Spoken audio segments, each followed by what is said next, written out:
baby. Why don't you let me in?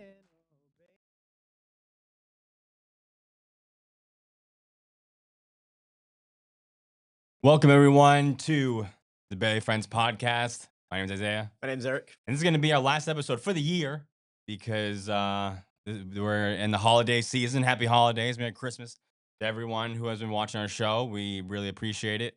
Yeah, hopefully everyone's getting their gifts. I mean, by the time this recording goes out, it'll be past Christmas, but Yeah. still, we want you to get your gifts and be ready for the new And, year. and I So. think later on the episode, we're also going to be exchanging gifts too. Yeah, that's it. We're gonna be also extending, so it's gonna look late, but we're recording this a little before, so don't worry. We're ahead of the game. Um, if you're new with us, we're barely friends. We're love talking about sports, specifically the Celtics, and other entertainment stuff. Taylor Swift is always a talk. She'll be talked about later in the show as well. Eric as E Wreckage. Um, Before we talk about though some of your updates, life, I would just say so. We had an episode last year about me being Hocus Pocus 2, and there were some haters out there, so friends, family, specific Barbara I won't name on the air. But there have been some haters out there, and I will tell you there are witnesses, one of them being me, that have confirmed that you can see myself in the video or in the movie 4 times. So if you want to check it out, you can. It's gonna be really, really hard for me to see me, because you have to do it frame by frame. But don't worry, I'm in there. So Yeah, I just want to maybe make that. next time you could have like a shot of like all four of the scenes so that we kind of get a roll by of like which scenes you're in. That's true. I could do that for New Year. Start on New Year. Yeah. I could get a screenshots and circle myself to make sure. And then I also have a picture that I actually get on too of my costume that I had for the movie, and then you'll be really clear. That would be me. So Hey, that's pretty cool. I mean, you're in the DCU. You're a Disney star, I would say. yeah, yeah. So really cool acting opportunity. And if you were to pick like any movie from the Disney series, like Hocus Pocus is Halloween classic. It's up there, I mean, the second one, to be honest, it's not the greatest. The first one was good as classic. However, the second time watching it was kind of funny. So it was a little funnier than the first time I watched it. So, but yeah, I guess I'm a DCU star. Thank you. Yep. Um, The likes of like Hannah Montana, right. Zach and Cody, hmm and then Isaiah and Hocus Pocus. Me and Hocus Pocus. I'm up there, 100%. Yeah. Onto your life updates, Eric. Yep. So recently, I had my departure from Sports Illustrated. I want to thank him for the last 3 years of opportunity. But I just signed my contract this week, and now I'll be a journalist for Newsweek. Okay. So I was doing reporting on the Celtics, a little bit on the 76ers, and now I'll be doing the NBA as a whole league. So I'm really excited to be covering the NBA for Newsweek. And I think they were a really popular magazine back in my parents' time, back in like the 20th century. Yep. But they're still really big, really cool, and I'm looking forward to the opportunity. Congrats, man. Congrats. That's big. That's big time. Um, I mean, you had experience with what? The Rockets, the Celtics, um, the other Eastern Conference team. You just did, right? Sixers. Sixers, right? Sixers. So you kind of covered, a good amount of teams, and now you get to cover everyone. That would be pretty cool. Yeah, Cool. and I say at heart, I still like to cover like a specific one team that I like to follow. So I guess by default, I'll be covering everyone like in a non-biased way. Yep. But in our heart, we're from Boston, the area, so we're being back to a Celtics podcast. For sure. For sure. Yeah. Yeah. But yeah, I'm looking forward to that. Sweet. And then the next thing too is I know we talked a little bit about Taylor Swift coming up this episode. Mm-hmm. Mm-hmm. So you know how Taylor Swift has all those like variants, remixes, acoustics. Yep. So the next part of the E-Wreckage saga, Oh. I would like to put out some commentary albums. So I've gone to different like shows like the Paul Santos show, and I've done interviews with like different news outlets in Portugal. But I want to actually like sit down and talk about every song that I've done, and just kind of like a reel by reel, step by step, not step by step, but just like commentary on how each song came to be. Okay. Cool. So that's gonna be like, so you'll talk about every song, and then it'll just be, will it be like one whole thing for all 4 albums, or will it be per album? How's that gonna work? Yeah, I was thinking of I have 4 albums in my compilation album. Okay. I was thinking of just, like, taking each of those works and then having, like, the commentary followed by the track, commentary track, so that way people can get a listening experience of, hearing about the song and then be able to, like, listen to it and hear what it's all about. So kind of like a duality of, listening and then, like, learning about the song. Okay. Cool. That's a nice concept. Yep. Will you get other people's commentary too, or just yours? Just yours. We'll see. Okay. Okay. We'll Might see. slip an Yeah. Isaiah commentary Yeah. there. I mean, hey, I'll say all good things. Don't worry. I'll say all good things. We got Um, the Barely Friends theme here, so right. Right. Exactly. Exactly. That's great. That's great. Awesome. That's and good. Great hopefully I'll news. get closer to I said my 7 number 1 albums and Taylor Swift's 20 number 1 albums in Portugal. Yes. So maybe, the commentary series might get a little bit closer. Inching, Yeah. right there, little by little, little by little, right? Progress. Sweet man, that's awesome. Right into the new year. That'll be some good stuff for you, and again for your sports writing career too. Just elevating, always elevating. Yeah. So Thank you. that's good. That's good. All right, let's move in here to some breaking news throughout the month. Mainly, I think we have just basketball today. For we got a lot of like celebratory things for breaking. Usually, it's like like when not so great. It's always bad. But we got good things. So, first things first. Wemby has recorded his 100th consecutive regular season game with at least one block. Um, this guy is can we say, is it too early to say that he's already in the Hall of Fame? Or like he's already, like he's gonna be in the Hall of Fame. He hasn't won anything yet. He hasn't gone to a conference championship at all. What is this? Is the third year? Year number Second? 3, yeah. Three, yeah. Um, it's probably too early. But if things continue to hold out, and this Spurs team now is actually looking legit, they took out the Thunder actually in the semifinals of the NBA Cup. So if things are looking this way, I think Wemby is already going to be close to being talked about being in the Hall of Fame. Yeah, I mean, we're gonna be talking about Hall of Famers in a little bit. But one of the candidates is Brandon Roy. And Brandon Roy was a Trailblazers great. I think he had like 2 or 3 good seasons and he won Rookie of the Year. Yep. But then he got this big injury, and after that, his career went downhill. Or I want to say just like it fizzled out a bit, kind of like Derrick Rose track. So if we're talking about like that kind of track, I would say Wemby's already in the Hall of Fame these 3 years.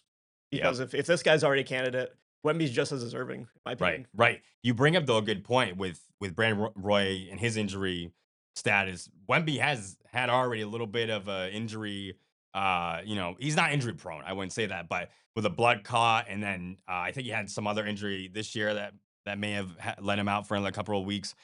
But he has to be worried of that because again, he's really tall and really thin, so Yeah. that's prone to have. With him, like he's not just like a center too. He brings up the ball and he can handle it. So with all those different factors, he could uh potentially uh I'm not speaking this into existence, but he could later on be injury prone because he's a freak. He's a what was his ethnicity? Oh, well, he's from France. France. Okay, so he's the French freak. I don't know. That Greek freak sounds better. So Yeah. not French freak. But there is that with him. But other than that, I mean, he's incredible. Yeah, well, something about Victor Wembanyama that we had Bull back in the 80s, 90s. He's one of the tallest NBA players of all time. He unfortunately passed away. Yeah. But the difference between him and Wembanyama is that Wembanyama has been able to put on some size. He's incredibly athletic, and I just saw him that NBA Cup game. He was swatting balls, and the way he does it, like it looks like an alien, Yep. and that's how he got his nickname. Did I wasn't even gonna bring this up, but now you brought up Alien. Did you see not Van Gundy. What's his name? I can't remember. He used to coach like the Pistons. Like he was the first coach of the Pistons. Is it Van Gundy? Stan Van Gundy. Stan Van Gundy? Yeah, Stan Van Gundy. He said during the NBA Cup, I think at the end of the game, about Wemby being nicknamed an alien. And I don't know if do you remember what he said? I get that. He was like oh, like I don't know if we can call Wemby an alien. We deport those. I kid you not. Look it up, guys. I kid you not. That's what he said at the end of the game, and just like we were all shaking our heads like that's not Yeah. that's not good at all. But I promise you, I'm not getting out of thin air. He said that verbatim. Yeah, it's crazy. Yeah, that's crazy. That's crazy. Yeah. Anyway, Yeah. Wemby, the alien, as in space, as in, Yeah. um, Well, something about Wemby too is I was gonna ask you because you're a big fan of his, but would you be concerned if he actually put on muscle? Because part of his like skill set is he's able to be versatile and athletic and wavy. And if he puts on muscle, he's gonna be more of like a Giannis type of build. yeah. I mean, if you just look at Giannis and what he's been able to do with his frame, I mean, now he's an all star. He's arguably going to be a Hall of Famer with his ring. I think Wemby can put on some weight as well. I just don't think too much because then he's going to be out of sorts with how he plays the game. I think a little bit will go a long way, mainly with injuries and just being able to. For those who have bigger frames and are shorter, but who want to back him down and stuff, I think that'll be good for him moving forward. So yes and no. I think a little bit of weight, but not too much. Same. Um, so there's Wemby, and I also had that. I think the Spurs could win the championship in the next 5 years, even though the Thunder are young and are killing it. Are going to have their own team and their own dynasty. I think the Spurs can compete. Again, we saw in the NBA Cup. So um, next we have Jokic breaking Kareem Abdul-Jabbar's career assist record by a center. Now I think he's probably has a little more because he played another game when I had the stat. But now he has 5,667 total assists and counting. So this is for both Wemby and Jokic, but talk about Jokic there. Another freak at his position. It's kind of opposite because he doesn't he has a huge frame. He's not super athletic, but he can pass the ball. He has arguably the highest IQ in the NBA, you could say. And he does everything. He scores, he passes, he gets rebounds, plays defense. He does it all. And the Nuggets, too, as a whole, are up there, top three in the West right now. So congrats to Jokic, and he's potentially could be a Hall of Famer Oh yeah. as well. Yeah. Well, thing with Nikola Jokic is too. We talk about him being like a big man, which in the NBA, big men are considered to be really dominant in the paint, of course, and they're also expected to, grab rebounds and just dominate around the paint. But usually centers aren't expected to be these great like facilitators where they're passing the ball and just like getting really good court vision. That's really not something that's part of the position. So I would say that Jokic has actually revolutionized the game in that sense, where we haven't really seen a center who's as dominant in assists, which he just broke the record for. Right. Because Kareem had a 20-year career, and Jokic still has a good maybe 5, 10 years before he even considers retirement if he wants to.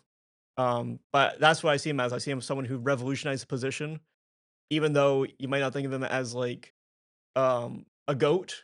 I think that he's a center goat right now. For sure. I don't know who's gonna break Jokic's record down the road because he has what, at least 5 more years, maybe 10 years. So that assist is gonna be all the way up for a center. But I think if you look at, I think it's impressive what Kareem did, right? Like Jokic got all these triple doubles, so he racks up these assists, and like today's NBA, would you say it's a little easier to get an assist Hmm. than back in the day?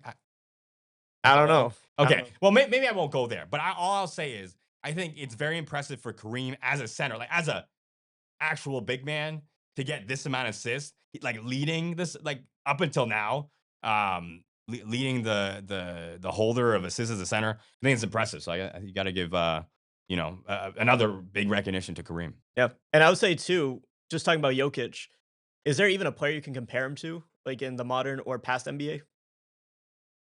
No, I don't think so. I think he's a one of a kind at his position.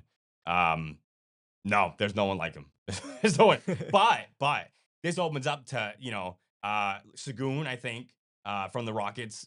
He could potentially be another Jokic like type. But I think this opens up the door to other centers like Jokic teams are gonna want because I mean he's amazing. Why wouldn't you want a center like Jokic? So I think moving forward, you're gonna see more centers like Jokic and maybe chasing his record one. Yeah, I would say, we have the kids in the schoolyard. They're taking their piece of paper and they're going, Kobe, Right. Yep. Curry. I want those kids to go closer to the trash bin.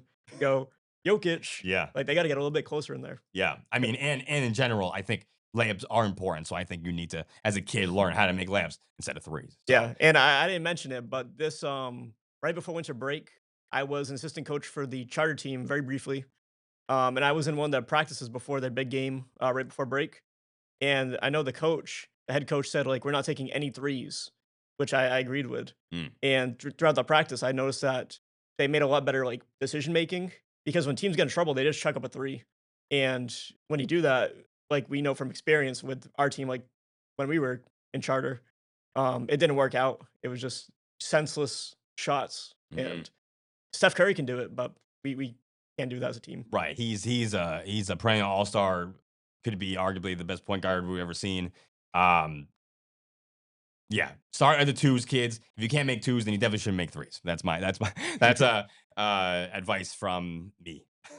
Yeah. All right. Oh, here we go. Hall of Fame. So we have the Basketball Hall of Fame has announced its 2026 nominees. So we have here are first time ballot NBA players: Blake Griffin, Amari Stoudemire, Jamal Crawford, Joe Johnson, and Brandon Roy. Eric, you have some thoughts on the Basketball Hall of Fame and some stats for some of these players. Yes. So starting with Blake Griffin, he's a six-time NBA All-Star. He's a five-time NBA All NBA selection, and you have Amari Stoudemire, very similar career. He's a six-time All-Star and a five-time All NBA selection. Both of them have played, I believe, 14 seasons in the NBA. Both of them had roughly 15,000 career points, roughly the same amount of career assists and rebounds. So, like, if you take these two different players who are both Hall of Fame candidates, they have a very similar track record, similar careers, and just similar stats overall. So that poses a question that I want to bring up is if you're in charge of this Hall of Fame class, between Blake Griffin and Amari Stoudemire, who is more deserving to be in the Hall? That's a great question, Eric. I initially when I saw Blake Griffin as a ballot Hall of Famer, I was like, he hasn't won anything. Why is he? Why is he in the Hall of Fame? But I guess Stoudemire didn't win either. It looks I like. don't, at least not in the NBA. Yeah. So man, and you have once first team here. So is this the second time he's been a first? Or does that mean like he's been on a defensive team? Uh, what is the first team mean? What is it? It's essentially you have the first team, second team, and third team. Yeah. So first team is like the best point guard, shooting guard, power forward, small forward, and center in the league. Yeah. And so for 1 year, Stoudemire was considered to be the best center or power forward, Okay. Okay. and that was like once. Gotcha. Okay. I got you. I mean, it's real. I mean, they both six-time All Star, both five-time All NBA. Um, I mean, if you add the stats about him being a league champion MVP across seas, like you have here, I guess slight edge to Stoudemire. I mean, I think it's a toss up, to be honest. I think either one could be in this uh, Hall of Fame class, but I'll give the edge to Stoudemire. Yeah, that's what I'll say. I don't really have much there to add on. Yeah, I'm gonna go Stoudemire. I was in a similar boat. I know Blake Griffin. I would say, is more prominent as a media person. I think he's working right now for Amazon Prime as a Okay. commentator.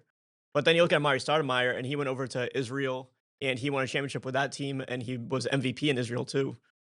So even though he went overseas, and overseas isn't quite as strong as the NBA, he still contributed more to basketball in that sense.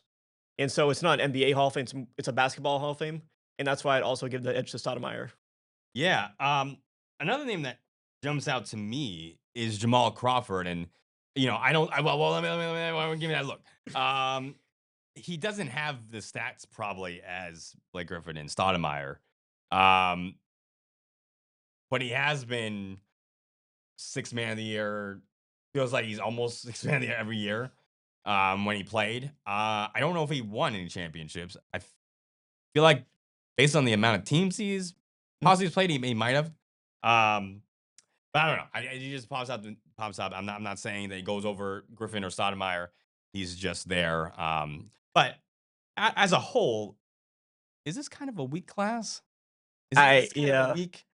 like I asked you, I think Stoudemire and Griffin are Hall of Fame worthy, but Crawford, you mentioned is won Six Man of the Year, and if he's the Six Man of the Year and he's supposed to be in the Hall of Fame, shouldn't he be good enough to be a starter?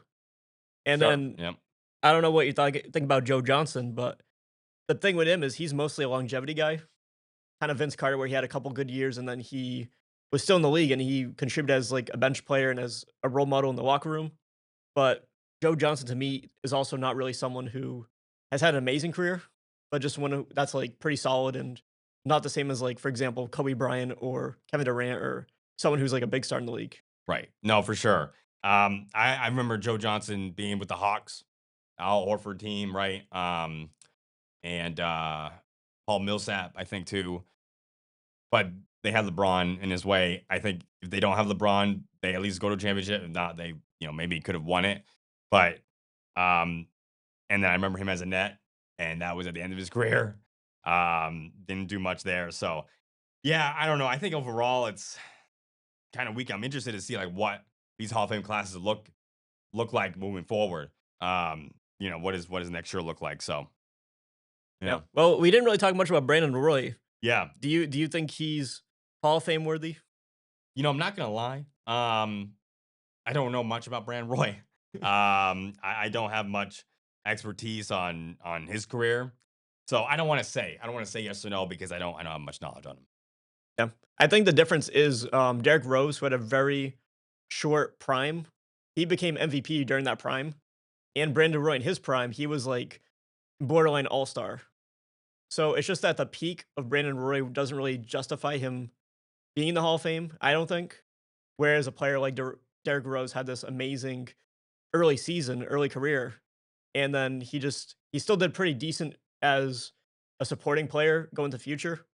But it's more so that Derrick Rose showed a level of consistency and he just kind of decreased a little bit. But Brandon Roy was like a what if. It's like, what if I didn't get hurt? Okay, And he did get hurt. He made a comeback 1 year and he like had his 5 year stint where he very quickly went downhill. sure, Which no disrespect to him, it's just that when you're talking about the Hall of Fame, this is like the pinnacle of sports of basketball. right, And I right, don't think like when you take the basketball gods and this whole room of players, like I don't think he's in that category. sure, sure, yeah, yeah. Yeah, I think you're 100% right. Based on your knowledge, again, I don't have much knowledge, but I know Derrick Rose was an absolute menace when he played, and his team would made it to I think a couple conference championships. So if LeBron was not there, they probably win one or two chips, and then he really solidifies himself. So, but yeah, I think this class is interesting, and we'll see who gets in. Right? Yeah, We'll see who speaking gets of in. Derrick Rose, one Oh of your yeah. favorite players. So I don't know if you knew this, but when LeBron James was doing the decision, he had the option to go to the Chicago Bulls, and he was like that close to signing with the Chicago Bulls. Oh, So it would have been LeBron James, Derrick Rose. I think Noah would still stay there, and they were gonna try to recruit Dwayne Wade to go with him too. wow. So it would have been a big three instead of Bosch, uh, Wade, and LeBron. It would have been Wade, LeBron, and Rose, Yeah. which, man, that would have been fun to see. I don't know. Yeah. That feels like super team esque right there. I feel like Derrick Rose, no offense to Chris Bosh, but I feel like has a little bit of an edge if he's stayed healthy uh, over him as a talent. So that would have been something. Yeah. That would have brought a lot of But championships. that might even stop Derrick Rose from, like, getting hurt because he had all that pressure on him. True, So instead of, true. like, breaking his ankle, he might have just, like, passed the ball to LeBron, and then, his ankle's fine. Right. So, I don't know. We would have never known. We'd never known. But that would have been something to see that big three for sure. All right, let's move on here. So on to the Boston Celtics. Now, last episode, we had them. They were not doing great. They were 9-8, and they were 10th in the East. Um, we saw some games where they were chucking up threes for no reason. The typical. Things have changed a little bit, I would say. Now they are third in the East and having an 18-11 record. They were down last night to the Pacers, who are 6-22. Not good at all.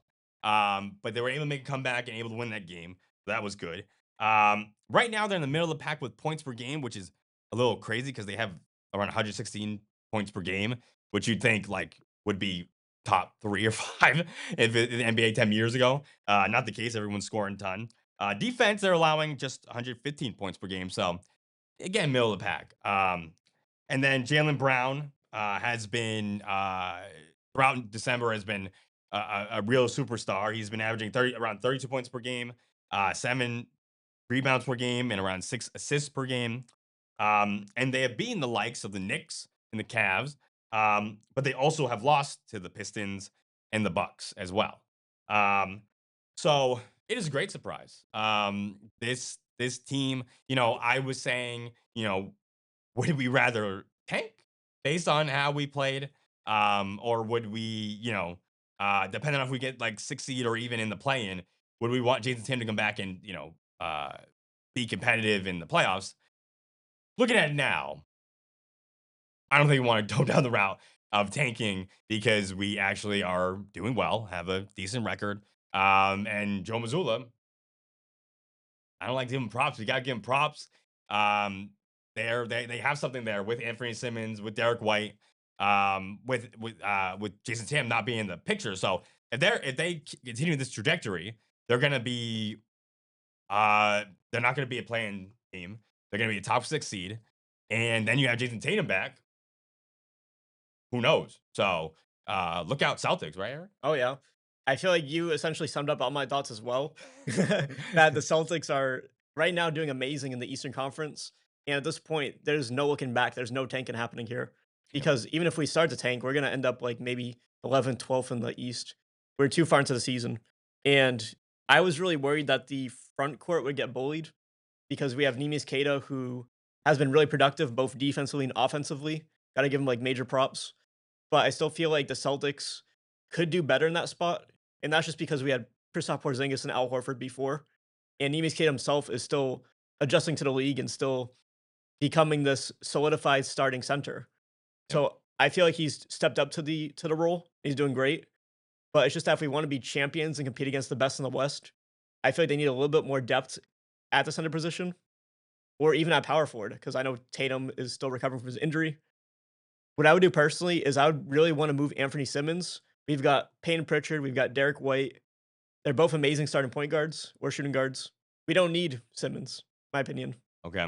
And for that reason, I would say take Simmons while his value's high and then move him for I don't know who, but maybe Laurie Macaron or Julius Randle or any kind of available power forward center that's, on the market. Yeah, I agree with that. My only fear is that the Celtics for the last 10, 15 so odd years have not looked for a center for their life. And as fans, and I'm sure many people see the same way, what is the reason for not getting not even like a, Jokic level Sagoon, like not a perennial all-star, like just like a decent big man who's been in the league for a while, who can score, who can play like, and we always want the guard. And like we always have great guards every year. That's nice. That's nice and dandy. But we always lack center. So if we could get one of those guards away, like you said, Simmons, would you this is gonna sound like heresy as a Celtics fan, but I'm just laying out there. Would you get rid of Pritchard? Not as a like not both of them at the same time, but would you think about Pritchard um getting rid of them for a center if someone came up and they wanted Pritchard really badly instead of Simmons? I would say if they want just Pritchard, I would consider it. If they want Pritchard and Simmons, I think that's way too much. Sure. But I think we could go without White, Simmons, or Pritchard. Mm. Ideally, I'd like to keep Pritchard and White because they've already gelled with the team. Um, but I would say that those three guys are all great. And if we took one of them out of rotation, I think we'd still be a really solid team gelling forward. Yeah. I think Derek White is a no touch. I don't think you can touch. Okay, he's our starter. He's been great. I think you got to keep him. Pritchard or Simmons, if the right center's out there, I say you ship them out there. Both, definitely not. I agree. But if one or the other, someone wants them, I'd say go for it. So, but we do Oh, need a center. talking Yes. about Celtics centers and power forwards of the past. Oh yeah. I'm not going to say anything specific about him, but I don't know if you ever called Jared Sullinger. Oh, I know Solinger. Yeah. So Big number 7. yeah, real big. Yeah. Yeah. Yeah. Yeah. Really. So one of my first Celtics games, I actually saw him. I must have been like 10, 11 years old, but he was on the court.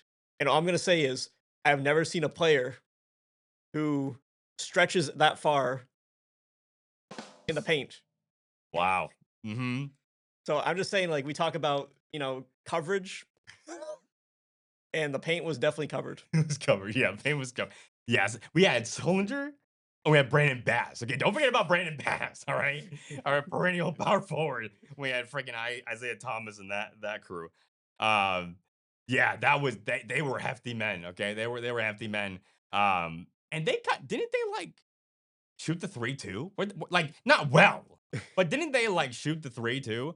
I feel like if Missoula was in that day, he would have loved those guys. Definitely, yeah. I think I do recall that too. They're Yeah, just chucking it up. yeah, I remember Solinger. Yeah, I don't know what do we think it was centers, man? When was our last besides Porzingis? Like when was our last really good center? We're probably talking about Kevin Garnett. Yeah, Garnett, KG, and then since then they were like, yeah, we're never gonna level up to KG. He's a Hall of Famer. We're just gonna go for these scrubs and then go for all these guards. I don't know, but I agree. We need a center big time, especially with the likes of the Knicks who have Karl Anthony Towns. Um, Pistons, I don't think have a legitimate big man. Is it Isaiah? I think it's Isaiah something. I forget his name. But they don't have a legit guy. But in any case, in the West, Jokic, Chet Holmgren, like you're gonna Wembanyama, you need to Yeah, have someone. Sorry, kid. Like you're gonna need some help there. So yeah. um, That's my main concern. We just said the West. All those guys, Wembanyama, Jokic, like they're gonna bully us in the paint. yep. So Yep, 100%. We need someone big, man. Let's move on here to what's happening across the league around 2 months now in the NBA season. We've got some of the top teams here. OKC with a 26-3 record. They're going to be, it seems historic at this point. Pistons have a 22-6 record, whereas the Knicks have a 20-8 record. Top five teams in the East, we have the Pistons, the Knicks, the Raptors, the Celtics, and 76ers. In the West, we have the Thunder, Nuggets, Spurs, Lakers, Rockets. So Eric, are there any surprises to you? Are there any teams that you think shouldn't be on this list, or are there teams that you think are going to be in the finals? Some teams maybe even predicted that we had in our first episode. well, I'm gonna say that you look at the Detroit Pistons. I think it's really awesome what they've done. They've turned around from being one of the worst teams in the NBA into being the first in the East. That's really something to be proud of. But the kind of vibe I get from them is the same as like the 2015 Atlanta Hawks, where they did take the first seed, but then after that they didn't really make the finals. Yeah, I don't think with the Detroit Pistons they have Cade Cunningham, who's top five MVP, and he has a great surrounding cast around him too. But I don't think they have the arsenal to make a serious championship run. I think they'll be respectable and they'll make a deep run in the playoffs, but they're just not there yet. And we talk about the Western Conference, they're loaded with Lakers, Rockets, Nuggets, Timberwolves, Warriors even. But there's several teams that could challenge the Oklahoma City Thunder. And I think that if you take the Detroit Pistons and put them in the East, in the West, I don't think there's a possibility that they're not like, the 6, 7, 8 range. Hmm. So I just think that the Eastern Conference is weaker, and this is the Pistons' year to take advantage of that. And realistically, Celtics and Knicks, I believe they're both top 3 for offense. So when you look at Celtics and Knicks coming off of an NBA Cup championship, and the Celtics who just won a championship a year or two ago, I think that's going to be your Eastern Conference Finals. And then for the Western Conference, I think it could be basically any of the 7, 8 top teams. But Nuggets and Thunder have been both really efficient offensively and defensively. So that's my projected conference finals matchups. I see. I see. Yeah. Sounds like there might be some hay on the Pistons. No, I'm kidding. I'm kidding. Um, look, like we're gonna hammer on the fact that the East is weak, right? Um, I think the top three teams in the East and who will be the top three teams at the end of the season will be the Pistons, will be the Knicks, and will be the Celtics. I think those are gonna be your top three teams. Whichever order, pick up, pick and choose. I think those are gonna be your top three teams coming out of the East. In the West, yeah, I mean, like Thunder, Nuggets, Spurs, will be there. Lakers, Rockets will be there. You thought that the Rockets, I mean, look, it's regular season. We're not even midway, into the season. The Rockets could shoot up. They could get, when they get to chemistry and Kevin Durant's and all hitting on all cylinders, and you got Sagoon there too. Um, they're going to be up there too. So the West loaded. These top five teams, really in each conference, are not super surprising. I guess the one team that would be surprised, that surprises me, is the Raptors. Ooh. I didn't expect them to be this good. Even with RJ Barrett and Brandon Ingram and the like, I didn't expect them to be the top three. But again, it's not mid season yet. We have to slow down. But I don't know if they're going to be in the top six down the line. Yeah, so one of the most commented on Barely Friends videos is actually my thoughts on the Raptors, Uh-huh. and I said they were the biggest pretenders in the NBA. And so looking back, this is our next episode, this is episode 3. So from episode 2 to episode 3, the Raptors, I believe, were in 3rd place last month, and now this month they're in 5th, right? I think still third Oh, place. still 3rd Yeah, place. yeah, Okay, yeah. so far, the haters are you proving me want you wrong. wanted to lower them, right? You wanted to lower them if you Yep. had the chance. So I'm gonna be kind of on Raptors watch. Yep. I still think that once you see season continue to pick up, that there's no possible way they're higher than the 6th seed. I think they're gonna be a playing team. If they're not a playing team, then they're gonna be like out of the playoffs. So I see there's no possible way this is like a legitimate contender in the East. I know for those who are watching in Canada, I hate to break the news to you, but they're just not there yet. Mm, They have a good mm. core. They have Scotty Barnes. They've got Brandon Ingram. You already see what happened. I think you just said, was it RJ Barrett who RJ got Barrett. injured? See, when he was out, they lost like 3 games in a row, 4 games in a Mm, row. So all it takes is one little ankle break or one little thing, and your season's done. mm. So I think that they have a good core, but once you factor in injuries and other factors, it's gonna deter the season. Yeah, it's a weak East, but I still don't buy the Raptors. I don't know I don't even know their coaches, but yeah, they just got Brandon Ingram. They got to gel together too. They'll be in the playoffs probably, but I'm not taking it seriously. Let's talk real quick about the NBA Cup. The New York Knicks have won the NBA championship. They are your uh, they are your 2025 NBA champions, NBA Cup champions, not regular champion, but they had confetti like they were the champions, and they had this cup that was there. They felt like this was the real thing, but it was not. So, I listen to New York radio, not because I'm any affiliated New York fan. It's just I listen to Tiki Barber, who was a great New York Giant, and then his partner Evan, and they just have a really good show. So I listen to them. But they were talking about the banner, and they're not hanging up the banner. And would they have liked to hang up the banner? Would they have not? So, any thoughts on this NBA Cup as a general, the banner? Anything? What's happening there? I would say since the inception of the NBA Cup, I've been someone who's endorsed it. I think it's a way to reward mid-level teams who do really great at the beginning of the season, and they kind of have different hurdles they face as the season picks up. Of course, injuries deter a team, and there's other factors with chemistry and trades and other things that come up. So I think that's a great it's a great way to see who's the best team like halfway through the season. And I think it's legitimate because you can say the Knicks aren't the best team, but if that's true, how come the Thunder aren't the NBA Cup champions? So it's still a competition that involves all NBA teams. And even though the champion has yet to win this NBA Cup, it proves something. It proves that this team has gone through all of the other teams and is a series champion. As far as raising a banner, um, Madison Square Garden, I know Harry Styles has a banner, Billy Joel has a banner, and Fish, a band, has a banner. Oh, Yep. okay. Um, so I mean, that's great for them. I mean, maybe TD Garden could get an E-Records banner. Go. There we go. But I feel like if you're gonna raise these 3 banners for these performers, you might as well acknowledge this NBA Cup. It's something you've worked towards. There's been no championships in New York for the Knicks at least for 50 years. So it's really impressive, and you have this great core of great young players. Brunson, Cat, Abundance, I couldn't tell you. Sorry, I couldn't tell you. OJ. Yeah. Nope. Sorry. It's okay. He did really great. Oh, Anubi, right? Okay, I think Yep. so. Yeah. Apologies for the mispronunciation, but big props to him as well. Yeah. So I think it's something to be proud of. and it's been a long time coming that I'm sure lots of New York fans are happy to see this. Yeah.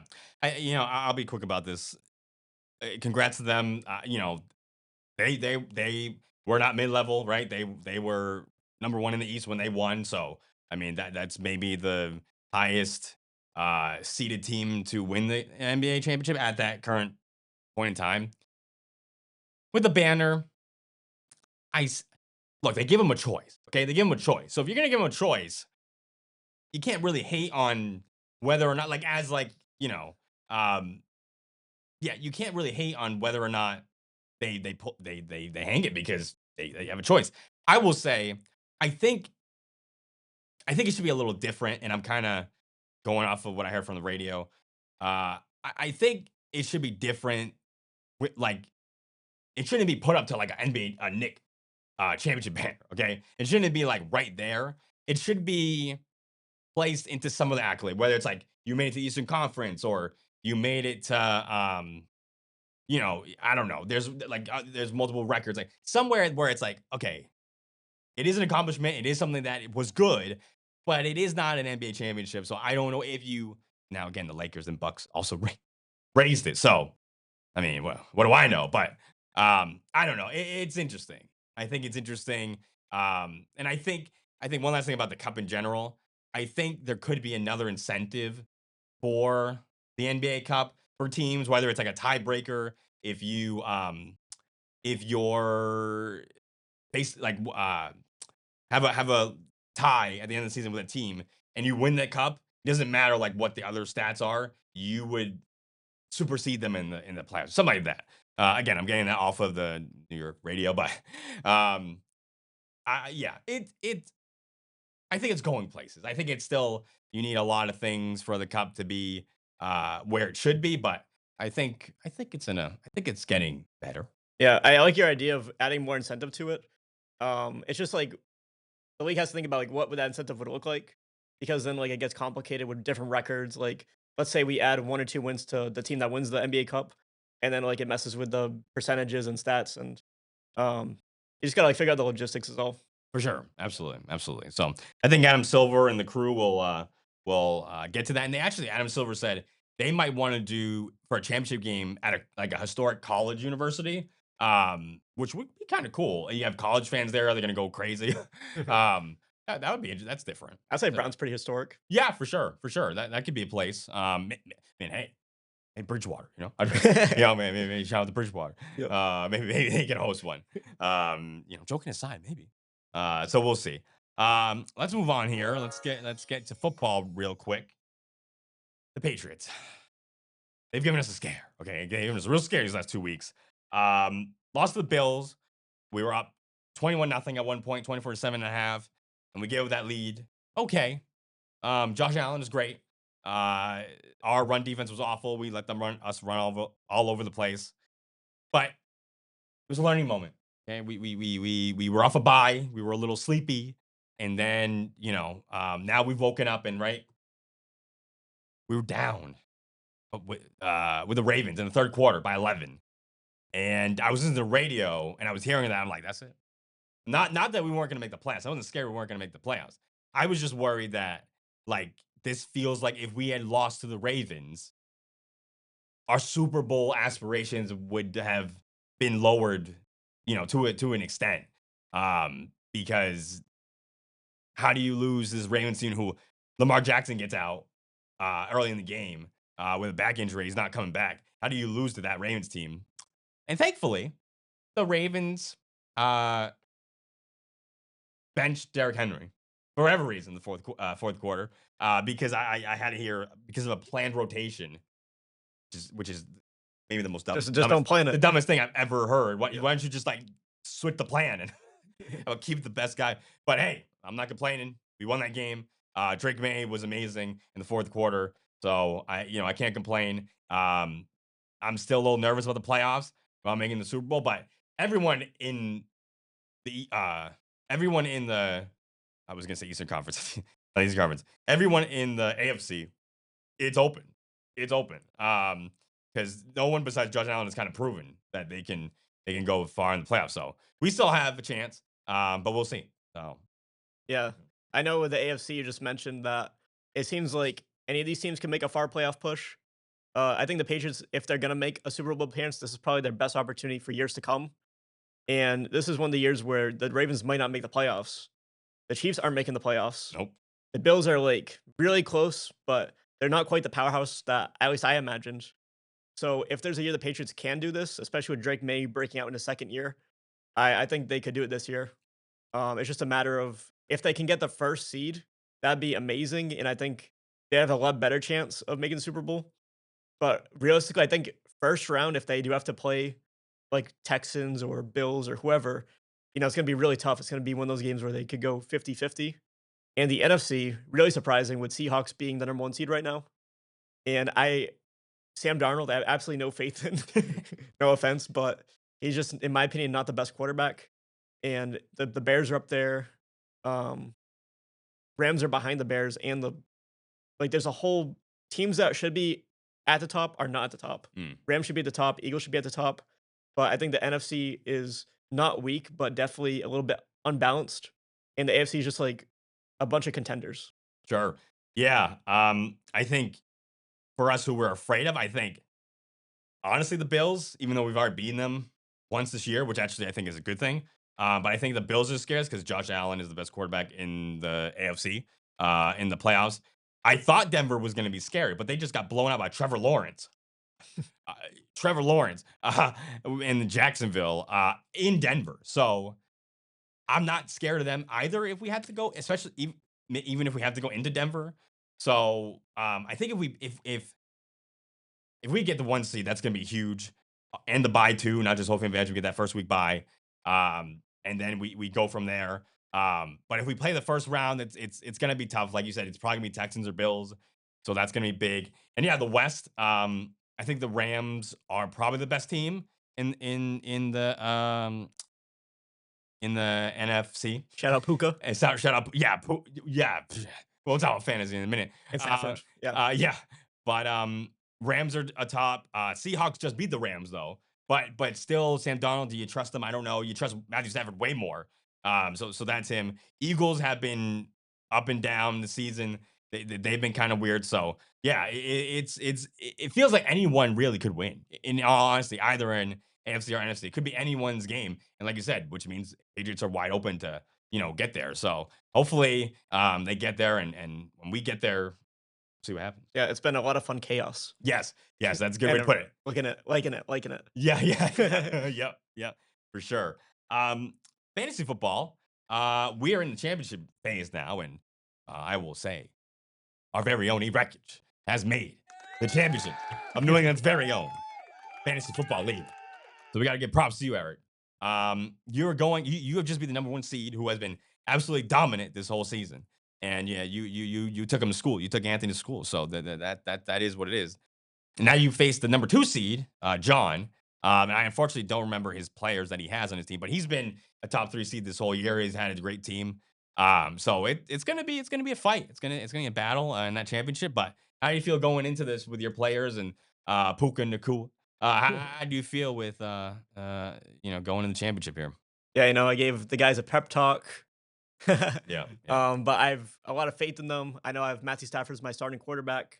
I think it was a really underrated move, but I purposely drafted 2 really good tight ends. I don't know if I'm gonna say his name right, but Godert Gals from the daughter. Eager Yep. Yep. and Bowers from the Raiders. Yep.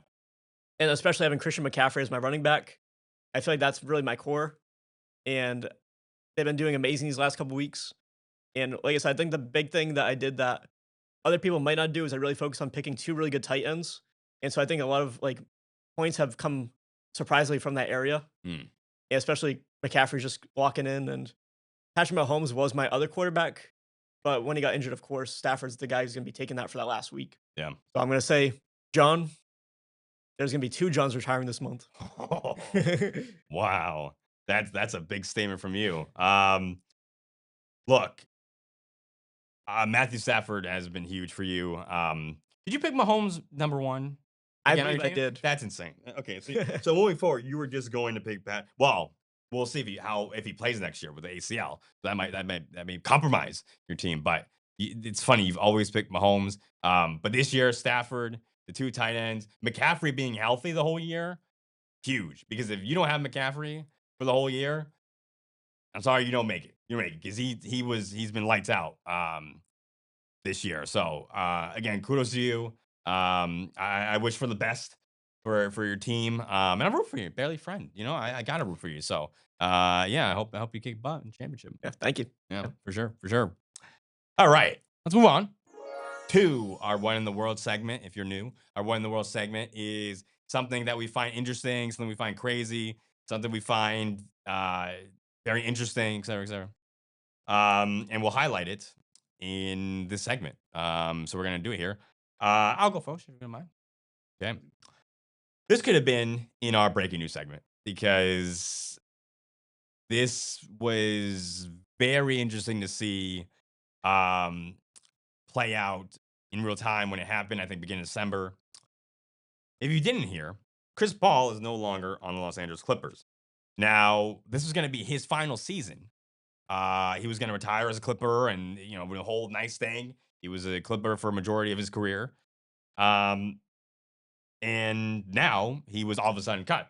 And some of those reasons included leadership clashes with Coach Ty Lue on the Clippers, and disruptive behavior, which uh, Chris Paul has been the president of the NBPA. Yeah. That seems the clashing with the Kailu maybe had differences for whatever reason, fine. But disruptive behavior, that seems odd. And maybe it was because he saw, where the Clippers have been going, which is a 7-21 record and 13th in the West. Maybe he saw them was like, hey, maybe we need to change the things. And they were like, no, we're gonna stick to this. I don't know what it was. But very odd to cut Chris Paul when this is his kind of goodbye tour. And you kind of did him like that. And now what is going to happen at the end of the season? Are you still going to have a celebration for him, for his great career with all this stuff happening? I don't know. It's a weird situation for sure. I'll say Chris Paul's definitely a Hall of Famer once he's eligible.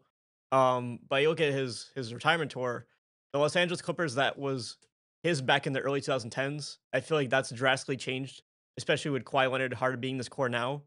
And even going back to the Rockets days where Paul and Harden almost made the finals, I believe there was chemistry issues between those two players because of Chris Paul's leadership.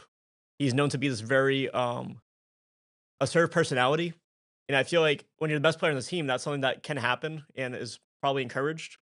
But at his age where he's starting to decline in productivity, I feel like he probably rubbed people the wrong way coming onto this Clippers team, especially with being Harden's past teammate, and especially, next to Kawhi too. Hmm. They're probably like, we're not gonna let this old man tell us what to do.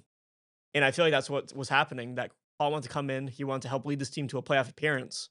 And the Clippers management is saying, who do you think you are? That's at least what I think is probably happening behind the scenes. Yeah. Because Paul's when it's president of the NBA Players Association and just seems to be like a pretty someone who wants to be in leadership.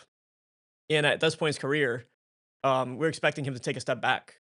And so I think that there's just conflicting ideas what the franchise wants and what Paul wanted. And so he'd probably be better off on a team that lacks leadership and probably is looking for a veteran in the locker room. Yeah.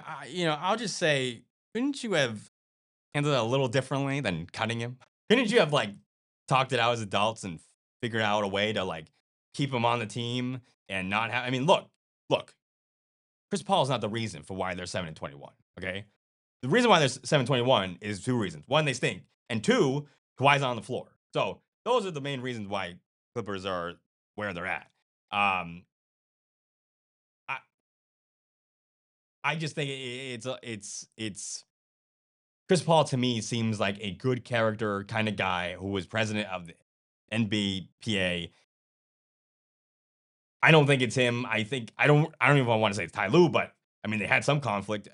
I don't know how you cut a guy who's been the face of your franchise for, so on, and he's gonna retire as a Clipper. It's just I think he could have gone in a better way. So Yeah, I guess quick question, didn't plan this out, of course, yeah. but who do you think should sign Paul, or where do you think Paul should go? I mean, if he does he want to win? I mean, if he wants to win, you go sign with the Thunder. I mean, I mean, really, honestly, if you want to win a chip, That's your last thing you got on your resume for go to the Thunder. It's simple as that. You make your way, man. Be assistant coach. I don't care what you do. Just that if you're gonna want to win, that's your best chance of going there. Yeah, Wade just slipped in there, player coach. He could like be a backup to Shea, kind of give him some tips. Not that really he needs them, but Sure. just be that like veteran and also be that coach who can like, um, be in the huddle and just give some advice in that moment. So I think he would be a good player coach if that's what he wants to do. Yeah. And was he on the Thunder at one point in his career? Was he a Thunder? I thought the same thing. He might have been. I want to say he is. I'm not 100% sure, but I feel like I could see him in a Thunder uniform for some reason. And like I don't know, but Yeah, it might be a Mandela effect. okay, yeah, But sure, yeah. maybe. Well, actually, you know what? Look it up. Yeah, we, Yeah, it's we like got Google. yeah, we got Google. We're technology. We're technology savvy So Chris here at the Paul. Barely Friends podcast. Got to disconnect from Yeah. Oh Wi-Fi. yeah. Chris Paul. So definitely Clippers. Yep. Definitely Hornets. Yep. Yeah, he had a year where he was on the I Thunder. knew it. I knew it. Yes. So look, man, the familiar face, familiar team. Why not? Why not try to go back? Yeah. All right, Eric, you're one in the world. Yes. So John Cena retired this month. He had his final match against Gunther, and unfortunately, he did lose that match. He tapped out to Gunther. But it was a very storied career, most championships of all time in WWE history, and just lots of memories made over the years. So shout out to John Cena for lots of memorable matches and just what he's done in his career. And I actually want to ask you about a couple things. Hmm. So in John Cena's final match, he said, if you think of somebody, the natural causes scenario of how we picture loss in our life, they struggle, they struggle, they struggle, and then they hang on as long as they can, say their goodbyes, and everyone has this meaningful moment. So he's essentially comparing the death of the John Cena character to the way it works in real life, where someone holds on and then they let go. Mm. And I actually really like this metaphor for his career. The only thing I would have changed is instead of tapping out, I think it would have been really cool if John Cena still put on his smile when he was in those final moments, but then he kind of just faded, knocked out. Like he didn't tap, he basically went to sleep. Mm. But I think for the John Cena character, I would have liked to see him put on that smile and just, accept his career, be happy with it. And it'd been a really touching moment, whether he tapped or he didn't tap. Mm. But I want to get your thoughts on what you thought about the retirement match. Yeah, I unfortunately did not watch it. I watched some previous matches and then heard about the end result. At first, I was kind of taken aback. I'm like, man, why didn't they just have John win? Why didn't they just have um, him go out and great ball of fire? I don't know, in the goat that he is. But I think to a little bit of your point, I think they wanted to just, John was always never gave up. That's his whole thing, right? He never gave up. And he did. He did there um with tapping out and going out against Gunther. So I mean, poetically, it's nice. As a story, I think that whole thing where he's a bad guy and then somewhere in the middle he was a good guy, and I think that was kind of weird. But I think I think it was a good ending. The way it was, and I think again, John Cena, arguably the goat of WWE. And I think he'll pop in there. I think he'll be back and pop in certain instances, um, into certain WWE events or what have you. So he'll be back, full time, but he'll be back. So, but yeah, I think sad to see him go for sure, but I think it was maybe the right way to go in some weird way. Definitely. And I also am in agreement that I feel like down the line, you'll see maybe some appearances. Maybe he'll be a general manager in the future. Maybe he'll have like a random promo where he comes to hype up another wrestler. Mhm. But he'll definitely be back in WWE program at some point. And when he does, he'll of course get really loud pops. He'll be this big superhero character and just well respected for everything he did in his career. Yeah, So yeah, yeah, props to him for getting for retiring. yeah. I don't know if Gunther was the right choice in my opinion. Yeah, that is an odd matchup to have. I don't know. Even if you had someone who was current, um, to me, like LA Knight, Um, I don't know. If you brought Brock Lesnar out later, I mean, he destroyed him. So I know people wanted to see that this last match. But I don't know. Someone a little more relevant to Cena and Gunther is just kind of random to me. Yeah. So Well, I mean, Gunther got to beat Goldberg in his retirement match. okay, So, okay, he got his because he beat a legend. yeah. We saw Obafemi fight against Cody Rhodes. So, I mean, I didn't really know anything about Obafemi before that night. So, myself personally, I would have had him win the tournament and then have his last match against Cena. Mm, He's still a big dude, kind of the same vibe as Gunther, where he's really muscular, and I know the different wrestling styles, but he still would have been a powerhouse. yeah. So I think he could still have the same finish, same thing with John Cena tapping out or passing out, and really be able to like put this rub on Obafemi Mm, because he's 27 years old, about our age, former college athlete. I think he has a really bright future. Gunther's 40 years old. He has a couple more years left, but he's set. He's done. yeah, yeah, yeah. I agree for sure. All right, here. Let's get to our final segment here, which is our mailbag segment. We ask each other questions, or if you have questions, please comment on YouTube video or on Spotify now. Um, ask my question first, Eric. Which NBA Christmas game are you most excited for? Tis the season. Is the season. I'm really looking forward to Houston Rockets and Los Angeles Lakers. We got the classic Kevin Durant, LeBron James rivalry, but with different teams, different teammates. It's at 8 o'clock, so prime time, right in the Eastern Conference. Hmm. And I think that it'll just be a really great watch. And they're both two competitors who can also make finals appearances.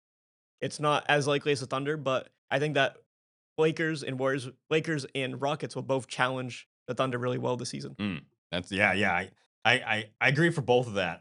Especially how Luka's been playing. He's been an absolute all star, and then uh, Kevin Durant and that Rockets team. Once they get going, they'll be really good too. So I agree. For me, it's the Spurs Thunder. You had that matchup already in the NBA Cup, and you had the Spurs win it. I think the Thunder are gonna smell blood and are gonna want to really kick their butts. And so I think that game is gonna be fantastic if Wemby's healthy. If both teams are healthy, that's gonna be really good to watch. Definitely. Yeah, and of course, he'd be a big Wembanyama fan, and he has shown he can beat these Thunders. Yeah, So, yeah. I would love to see him win again, ain't gonna lie. yeah. All right, I got a question for you. So, before I actually start that question, you had a resolution for 2025. Yeah, Do you feel like, how's your stretching? yeah. It hasn't been getting good in the last 3, 4 months. It hasn't been good. I would be honest. It's been poor, but with this resolution I have, that I'm not gonna say yet. With this resolution I have, I will get back into stretching, and it will be a consistent, healthy diet for me. So it's kind of like a multitude of different resolutions. For sure, for Okay. sure. Yeah, But I mashed up. think 2026 is the year then. Hmm. So, all right. So yeah, your resolution for 2026. Yes, for me, it is getting pretty much getting back to my habits. I haven't been to the gym in a little bit, and I feel like eating hasn't been the worst, but it hasn't been the greatest either. So I want to get back to the gym. Planet Fitness, hashtag Planet Fitness, not a sponsor, but shout out to Planet Fitness. They just built one in Bedford too. Oh, in Bedford. Ooh, So I want to go back to the gym. I want to eat better, and if I go to the gym, that means I got to stretch. So that means more stretching. So I think that's gonna be getting back into the groove of things. That's gonna be my resolution. Yeah, that sounds pretty good. yeah. What about for yourself? Ooh. All right. So admittingly, I do have a lot of screen time. I know that this year I probably put up 6, 7 hours of screen time. Six. Sorry, You have to do it. yeah. You made me. But I definitely want to decrease that. And even this week, I know I've been on winter break as a teacher, and I've been able to get my screen time down to 2 hours this week. Okay. So it's still a bit much, but I just want to like not be on my phone as much, try to stay off social media as much as I can. Because I feel like we're in the world, want to live life. Yeah. And if you notice, I don't know if this is true for you, but I've actually never had a dream with my phone in it. Oh, interesting. So you dream all the time, and you think about your phone, and your phone's this thing you use every single day, Yep. and it's so prominent in our lives that I've never had a dream about using a phone. Hmm. Yeah, I don't. Yeah. I never have either. To be honest, I don't think. Could be wrong, but from my recollection, I haven't. So I think that's crazy. Like everyone uses them, they're everywhere, and yet we don't dream about them. right. Huh. Nice fun fact. Yeah. Nice fun fact. Thank you for sharing. Well, we would end it here. But Eric initially had a little surprise for me because it's the Christmas season. I also have a surprise for Eric in the Christmas season. So, who wants to surprise who first? I'll give you your surprise. Okay, all right, Yep. all right. I want to get a live reaction. Oh, thank you. All right, let's see. I have a guess, but I'm not gonna say. Just gonna open it. Oh, okay. It's a T-shirt. Oh, very nice, very nice. I don't know if you see it. Let me see if I can put it here real quick. It is a Wembenyama T-shirt. Look at that. Look at the art on that. That's sick. Thank you, sir. Yes. That's How fun. do you like it? That's great. Oh, great. I can't wait to wear it. I can't wait to play like Wembenyama. Yeah. Can't wait to dunk on people. Christmas Day, start Yes. the Thunder game. Yes, for sure. Yeah. I'll be on the court, guys. I'll be Wembenyama. All right. Now, one of the gifts you're gonna think, I'm just gonna let you open it, and then I'll explain. So, all right, let's see.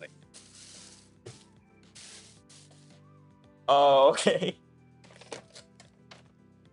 So, We got date night ideas. day night ideas. There we go. For you and Sodi, of course. Yeah, it's actually a good idea. Yeah. Give me some of my more Great. Now, I'll say beware of the next gift. I'll explain. Ooh, this is interesting. Yeah, I don't know if you can open that. I don't know if that's hard to open. If not, I'll just tell you what it is. I'm gonna try to open this. Okay, try to open it. I really want y'all to see this because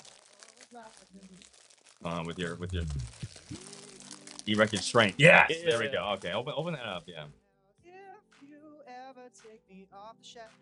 That's a flag. It looks like. It's a flag.